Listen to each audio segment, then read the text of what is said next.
আসসালামু আলাইকুম প্রিয় ভাই বোনেরা, সবার আগে আপনাদেরকে ধন্যবাদ জানাই এতদিন ধরে আমার পাশে থাকার জন্য। আপনাদের ভালোবাসায় আজ আমার চ্যানেলে ৯,৫০০ পরিবারের সদস্য হয়েছে। আপনাদেরকে অসংখ্য ধন্যবাদ। আজ আমি আপনাদের সঙ্গে শেয়ার করছি মুড়ি ছাড়াই মুড়ি ঘন্ট। মুড়ি ছাড়াই কি মুড়ি ঘন্ট করা সম্ভব? এই যে আমি আজকে মুড়ি ঘন্ট করার জন্য মাছের মুড়ো নিয়ে নিলাম। এখানে 2টা মাছের মুড়ো আছে। 2টা মাছের মুড়ো দিয়ে আমি আজকে মুড়িঘণ্ট করব।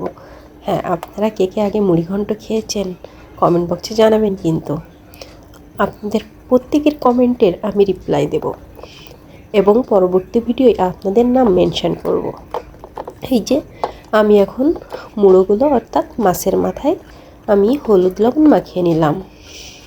হলুদ লবণটা একটু আগের থেকে মাখিয়ে নিলে মাছের ভিতরে ভালো লবণ যায়। এই যে আমি আগে থেকে মাখিয়ে রাখছিলাম, এখন তেলে আমি এটা ভেজে নেব। মাছের মুড়োগুলো ভালো করে ভেজে নিতে হবে।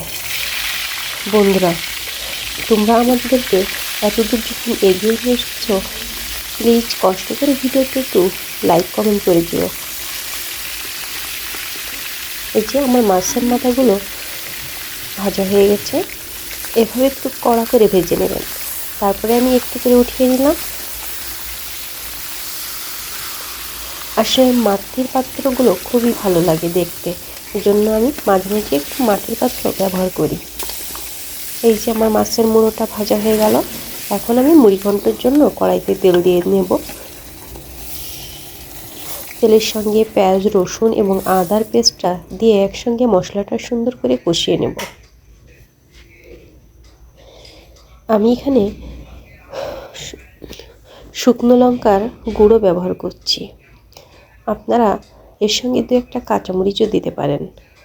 কাঁচামরিচটা আস্ত একটু মুখ চিরিয়ে দিলে ভালো হয়। আমি মাছের মাথাটা আগে ভুনা করে নেব, কেননা মাছের মাথাটা ভুনা করে নিলে টেস্টটা বেশি ভালো হয়। অনেকেই ডালটা আগে দিয়ে থাকেন, কিন্তু মাছের মাথাটা যদি ভুনা করে না হয় তাহলে মাছের যে ঘন্টটা ওইটা বেশি টেস্ট আসে এবং মাছের কোনো গন্ধ থাকে না।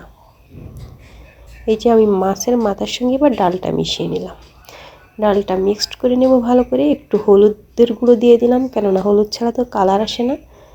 তারপরে পরিমাণ মতো পানি দিয়ে আমি ভালো করে ফুটিয়ে নেব। তারপরে আমি ঢেকে দিলাম। এভাবে ফুটে আসলে আমি এখানে গরম মশলা দিয়ে দেব। এই যে গরম মশলা মিশালাম, আমার রান্না শেষ।